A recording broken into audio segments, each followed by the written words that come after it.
Hi guys, and this is Grace again, and welcome back again to my YouTube channel. And for this video, as you can see, it's sunrise guys.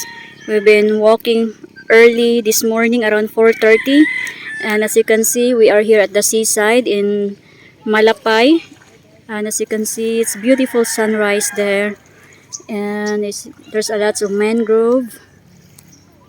Very nice morning here, and a beautiful sunrise.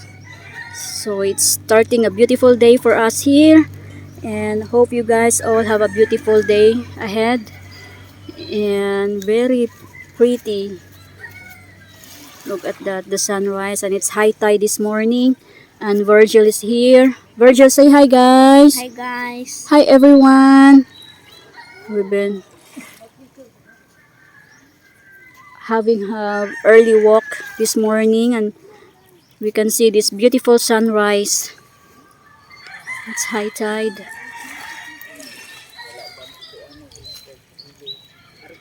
Very nice. Jacket. Oh, look at that sunrise. Beautiful. Yeah? Very nice. Beautiful morning here in the island of Negros Oriental. It's very nice. There's a lot of fishing boats there. So lots of fishing boats. So that's my uncle's house there. And also he's a fisherman. Very pretty guys. Oh, very nice. Beautiful morning. Huh? Tiwili ba basig mamukot to. Picture that niya. Paito mo nang dito. There's a lots of mangrove. Wala dito magkasandig. So we walk on the way to Balwangan, and there's a lots of vehicles on the road this morning. Virgil is there and Pia. Yan. So it's 6 in the morning. It's not hot yet. Still cool to walk.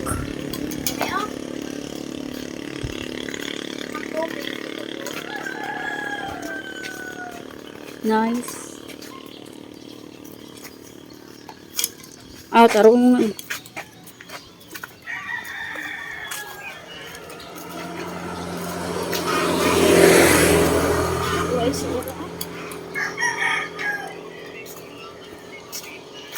You enjoy your morning, Virgil? Yeah.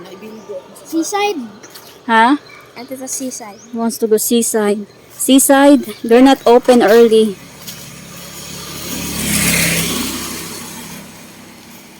Virgil wants to go one of the seafood restaurant. It's in Bulwangan, but they're not open early.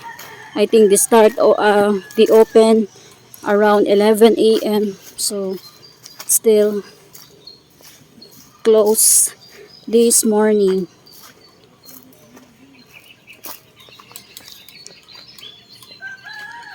Did you enjoy being a drummer?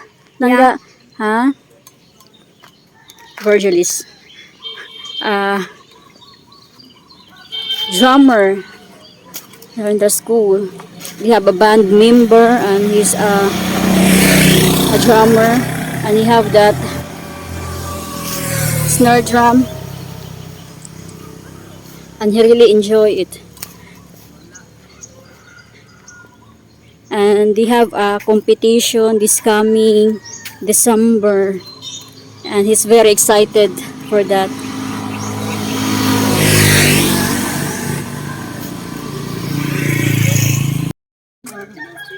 One side ita. Guys, we're enjoying walking. Hi guys. For this video, another day. First to this video, another vlog, another walking. Another walking for us. It's nice because we don't experience now some aftershock here. in our place. And it's back to normal. Thank you, Lord. And we're still praying for the people who've been experienced that earthquake. It's in the north of Cebu. Hopefully that they can recover soon, guys.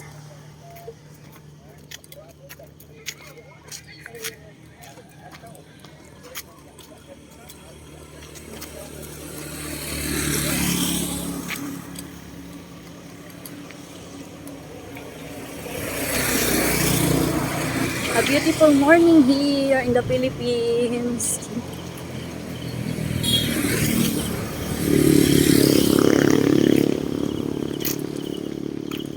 Virgil is enjoying walking this morning.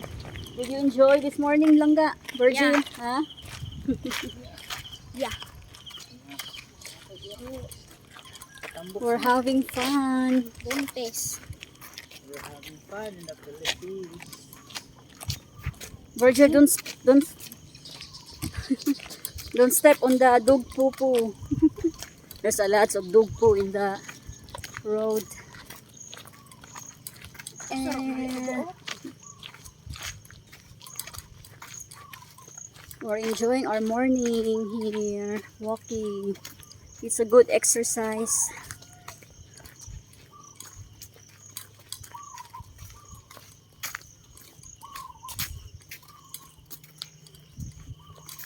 Looks like everyone is not hungry yet. I think my husband is the one who cooked his breakfast this morning because it'd be a little bit late. We'll be home. Virgil, are you hungry? Go Tom? No. Hungry A little is bit. a little bit hungry because you've been burning your energy.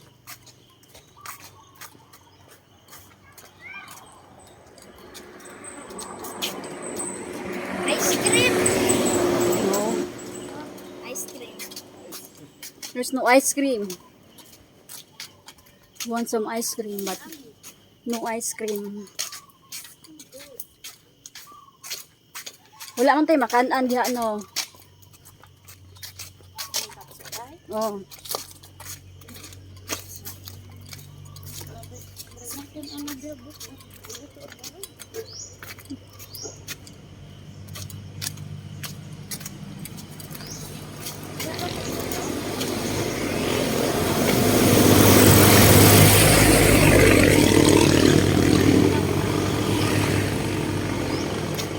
Lots of traffic this morning, guys.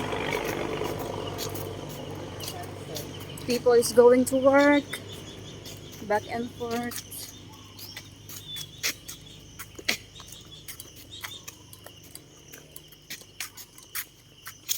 Dire mi ato Virgil. Ha? Mag-take picture, mag-take picture tali sa dagat. Uda sa puha, dugpo.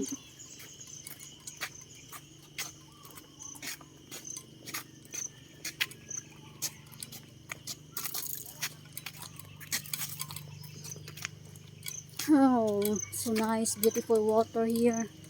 The ocean water. High tide. Habi oh. Gani. Picture sa diha. Virgil. Guro, ato guro pikas.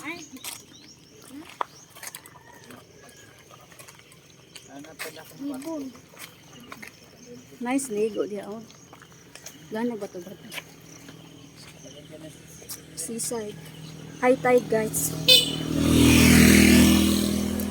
Abi ta si sa panside ba picture. Hapit naman oh. Di pa guro init ron kay buntag pa man. Pansay.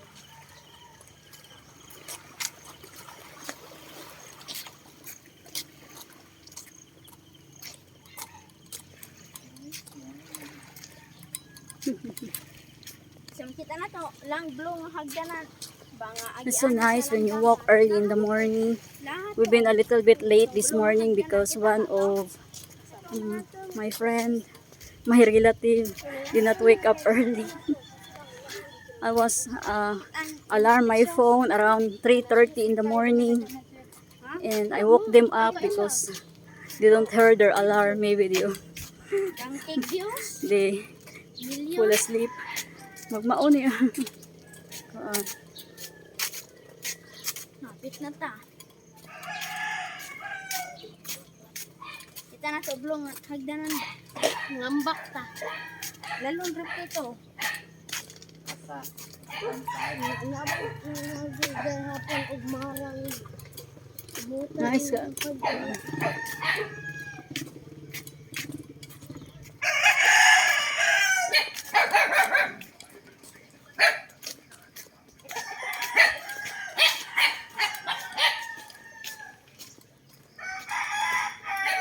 Beautiful.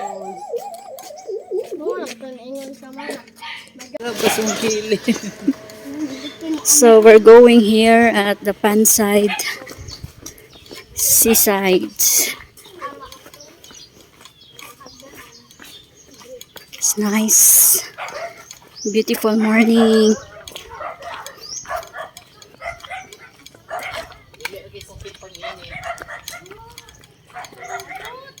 Wala para ba na walang sunburn?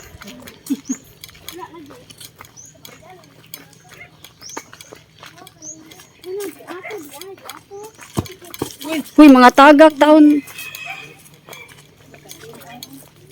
The water is so clear, guys. As you can see, very clear.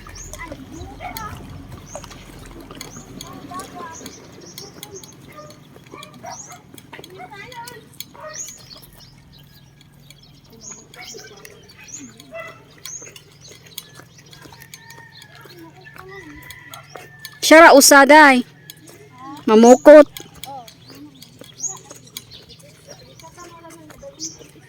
Happy ta dito. Unya. Very nice. Water is so clear.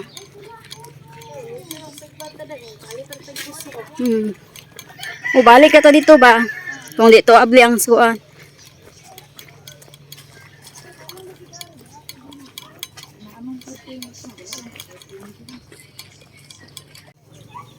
There's a pig near in the seaside. It's 4 pigs inside. So cute. There's a lot of fish there. We call it tilapia. There is a pond, fish pond. And there's a resort there in the other side. They call it Panside. That's where most of our neighbors celebrate their birthday parties, weddings. Some they also have some swimming pools that kids can enjoy.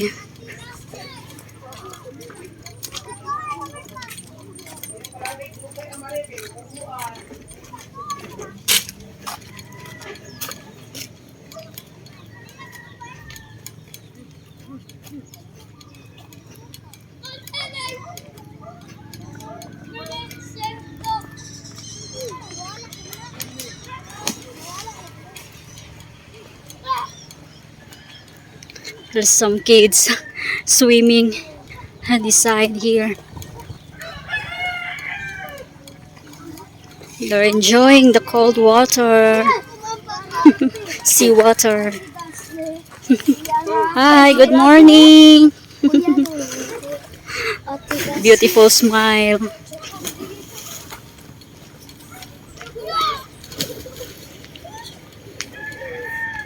Ambak na piya.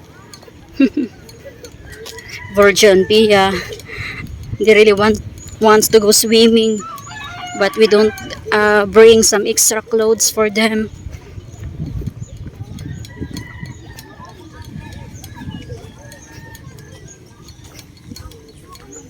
It's nice.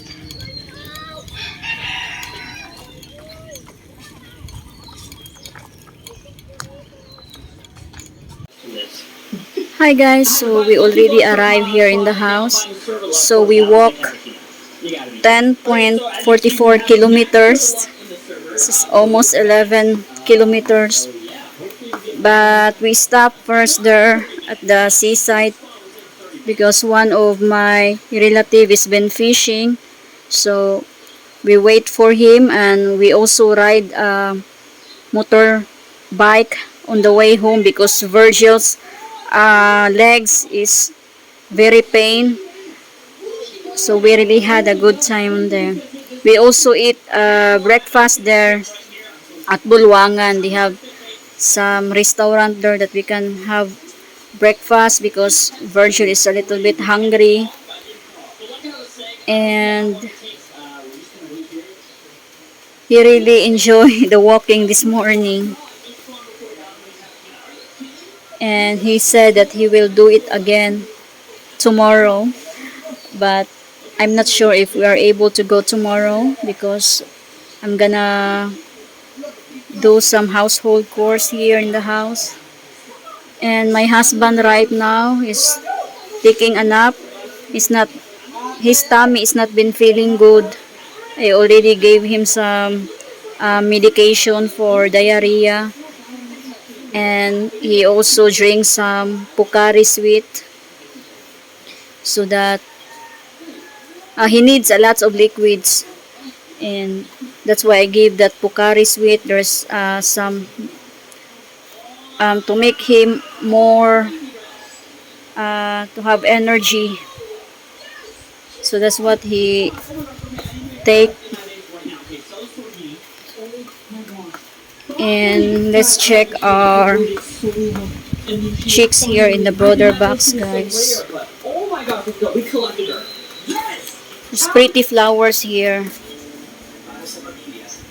It's gumamela. And there's more in here. We can grab here inside. It's just close to our house. So nice, so pretty, guys. So this is our chicks here in the brother box. They are getting bigger. Getting bigger and bigger. So need to be clean. So let's check our mini garden.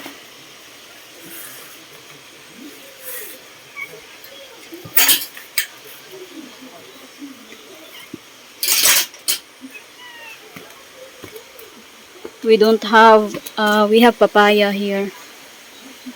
We don't have any luck. Some of our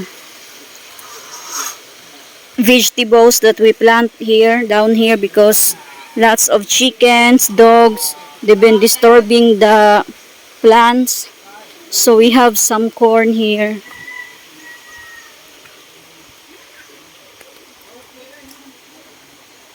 There's corn there. And it's been damaged because of that heavy rain last week. We have some papaya here, lots of papaya. It's getting bigger. There's papaya there, and there's more papaya on here. So we also plant some like a beans here, like string beans, but it's not yet growing. Not ready yet. There's more banana. So we already got the other banana. We already cut. There's another one there. It's a little bit blurred from the sunshine. There's one there that is not ready yet. And there's more banana coming, guys. More banana. There's our cat there. They've been playing. They keep following on me. That's John Boy, and that's Bert. That's Bert there, and that's John Boy.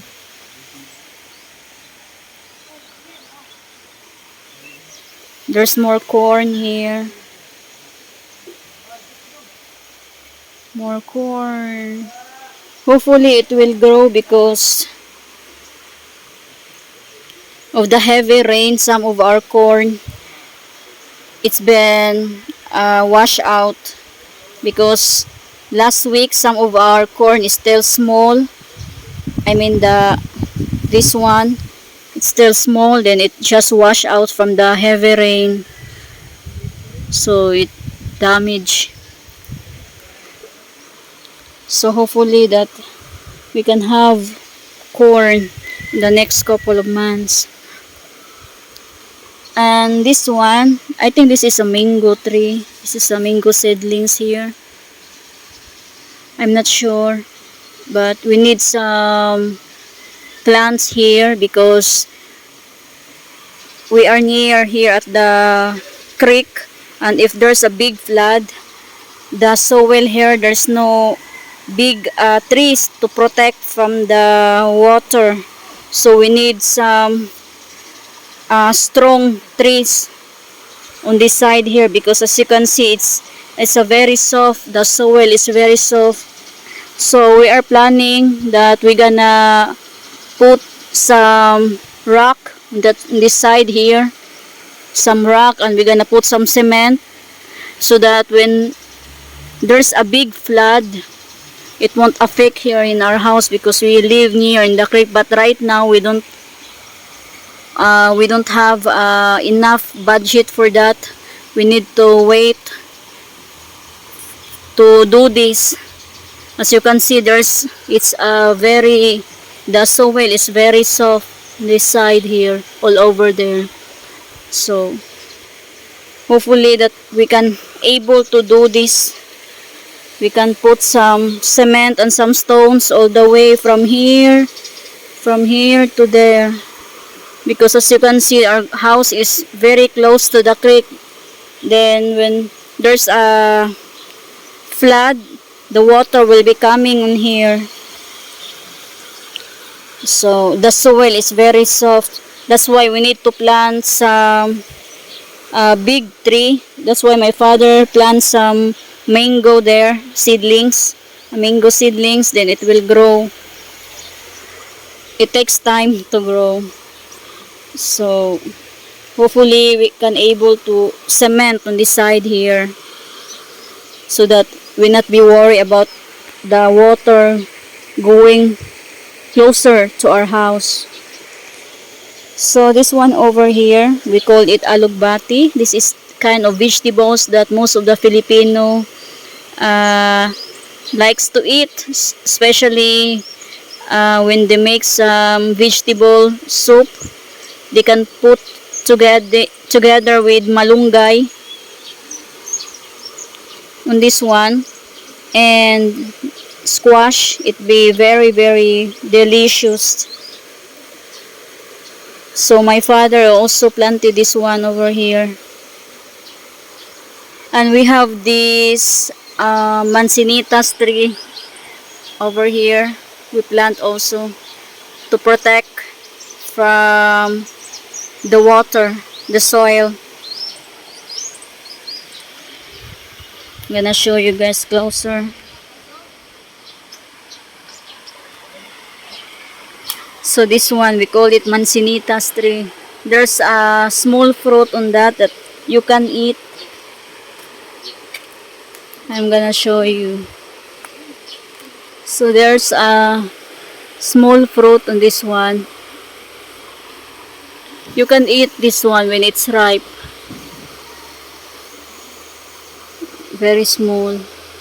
It's not ripe yet, still green. Like a berry. Like a berries. It will turn like pink or orange when it's ripe. And it's really good. Right now, there's no ripe. It's not ready yet to eat.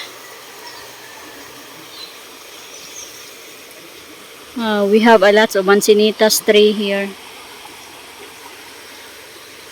And it also helps to shade on this side here so that it's not so hot.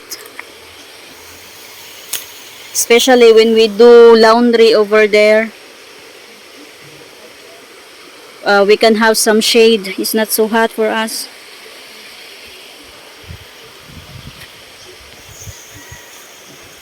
So that's the front view of our house there. Our little house. So there's banana here. We have one banana here. And some coconuts. So I think that's all for today, guys. I really do appreciate all of you for all the love and support and for all the nice comments. We really do appreciate it. And to all my new subscribers out there, thank you so much everyone for watching my YouTube channel. And if you are new to my channel, please don't forget to subscribe, like, and God bless us everyone, and thank you so much again for watching, and see you all on my next video.